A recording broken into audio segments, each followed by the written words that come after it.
Over the last decade, 20 years plus, the effect of direct subsidies has been to take agriculture down a line of being focused purely on production alone and sometimes losing sight of what we're stood on here, which is the soil, and everything starts with the soil. I thought I understood the countryside and food and chemical use and what was happening, and the more I learn about it, the more I realised that the less I knew. I wanted to farm in a way that was as much in partnership with nature as possible. So working with Regen Ben has been really, really good because he's so supportive of ideas and allows us to kind of explore ideas and then think, okay, but what can we do as the first thing?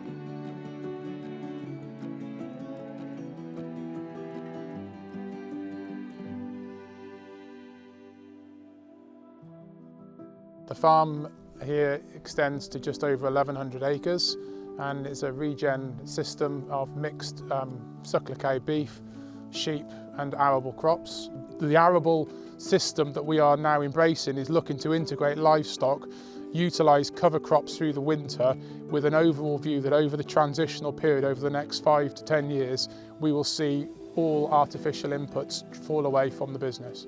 We've signed up with Wild Farm for a percentage of the farm this year to really experiment to see if the soil is ready yet for a full transition from conventional to Wild Farm.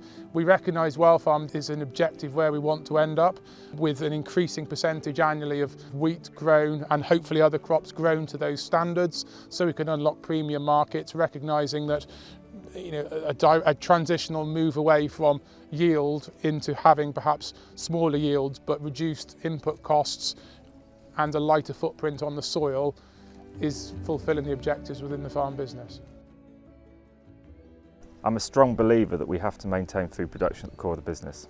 And we farm in a spectacular place, in the national park here, and it's important that the landscape is looked after and maintained, and we do what we can to encourage wildlife, flora and fauna to thrive whilst we're also producing really high quality food from this landscape. I get excited about the stock and the genetic gains that we can make so quickly with a data-driven background. We use composite breeds of livestock that are a mix of different breeds to improve hybrid vigour and improve performance. We are seeing more kilos of beef and more kilos of lamb produced per hectare across this farm with this genetics alone. We've reduced our fertiliser inputs and we're seeing really good quality forages being grown despite those inputs coming out.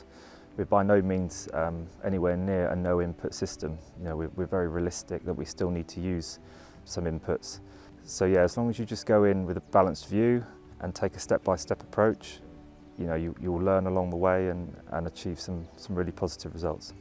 What we've learned here is that if you think you can come in day one and immediately stop what you've been doing and immediately do something else that you may have read about in the Farmer's Guardian, you're going to be disappointed, because your farm, your soil is ultimately also a living organism that you need to understand will take time to transition. It all depends on your farm, it all depends how it's been farmed historically, what type of inputs it's had, how heavy the cultivations have been. This will probably determine what your journey is going to look like. Square Farm is 190 acres. It's a Monmouthshire clay soil. We farm a mixed organic farm. And when I say mixed, we got a bit of everything. We do pigs, sheep, cattle, cereal crops, vegetable crops. When I converted to organic, I found that there wasn't a big market. There wasn't many wholesalers buying organic. And by opening up here where we are, a shop where the public come and buy it off me, then that meant then I could get a margin on the produce that gave us a better chance. And as it's grown, the whole business has been more resilient, because we're now not relying on some big wholesaler buying it off us as cheap as they can get it. And we've got a link now to these customers who see the farm, they see us and the crops and the variety of things we're doing. And it's important that they come and talk and try and get connected again. Over the last few years, we've started growing herbal leys, and working with Ben, he showed me that the chicory roots go down 6 foot deep into the soil. And once you've opened the soil up with the roots of the plants and the worms start going down, then you're opening the soil up for the water to go in. So instead of where it would hit the ground hard, and we'd probably, using chemicals, we'd pan the soil surface more with the tractors because there's more heavy weight of tractors on the soils, the water would run off, and we're getting to a point where the water can go down through all those natural pores in the soil, and those roots allow the water down, but then can bring that water back up in a drought, and it can bring vitamins and minerals up that have been lost down there or have just been down there for hundreds of years. And I found that my livestock, particularly the sheep, are really doing well on the herbal lays. So it's a win-win-win, really, yeah. I feel that the Regen project took me forward on the journey to looking after the land, looking after the wildlife, looking after the soils and the biodiversity on the farm.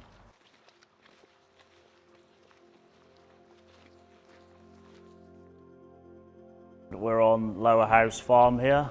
We're a 114-acre mixed livestock holding, and we're sort of on a journey to making our practices as regenerative as possible.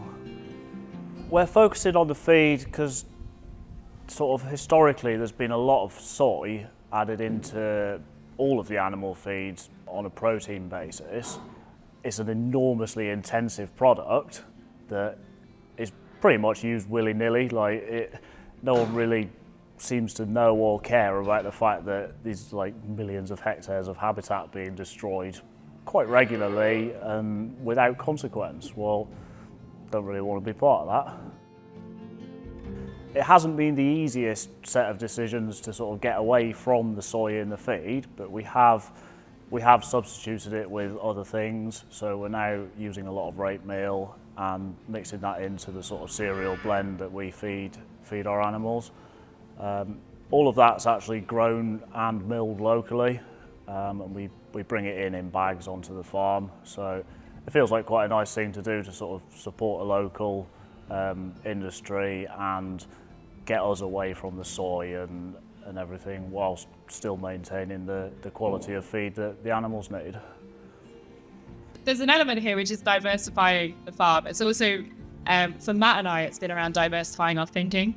So I come in with ideas of like, this is how I want it to be, and then Matt will help me to understand, okay, how are we actually going to do that here with the system that we have, and how do we avoid it becoming like my business and his business, and instead it's very much a partnership here, where the two work together. So the animals have integrated into us being able to diversify. As you can see, we have made our shed into fun space, so there's some areas for kids, and we're just about to launch a flower farm as well. So we're trying to be a really mixed farm that incorporates lots of different elements into it. Initially, there was quite a lot of outlay in terms of setting it up, but now we are starting to really see the benefits and making a profit from doing this. And that money will go straight back into the farm. It allows us then to buy more animals, to buy more equipment so that we can start to do more of the processing side ourselves. There are so many people I have met who want to buy direct from farm. And I think if we can share the message about regen farming and what that actually means and what the benefits are, then it will become similar to some of the other options available.